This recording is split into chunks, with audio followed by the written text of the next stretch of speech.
ও খাওন। তোমাদের একটা মজার খাবার শিখাই। মজার খাওয়া শিখাইবেন মানে তাড়াতাড়ি শিখান। এই যে ডাইল দিয়া গরু গোস্ত জোল দিয়া এই শুকনা মরিচ দিয়া বালা করে ডলাটা মাহাদা, ওই যে লেবু চিপ্পা, रुको जरा এই যে গরু सबर গোস্ত करो দিয়া বালা করে মাইখা পরে খাইবা। হুম, হুম, সেই স্বাদ। তোমার খাওন দেখে তো এখন আমার খিদে লাগিয়ে গেছে। বলেন কি?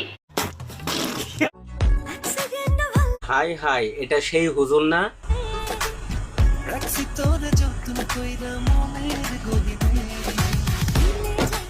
তাই তো কই, হুজুরে ফোন ধরে না কে? আমগো এলাকায় একটা ওয়াজ মাহফিল হইব, এই হুজুরের নাম্বারে ফোন দিতাছি, খালি কয় বিজি বিজি। এখন যে দেখতাছি কোন বিজি লইয়া আছে। বাপ মাই পরবার দিছিল, পড়া বাদ দিয়ে প্রেম করছি, এলা গার্লফ্রেন্ডে পেরা দিছে, বিয়া করুন, বিয়া করে যে চানাচুরের ব্যবসা শেখো লাগাই। শেখো, ব্যবসা কিভাবে করতে হয়। বউ দেখে আর চানাচুর বিক্রি করে, টাকা ইনকাম বেশি হইতাছে, লোকজন আকর্ষণীয় হয়ে আইতাছে, পোলা মানুষ তো বেশি খায় মেয়ে দেখলি।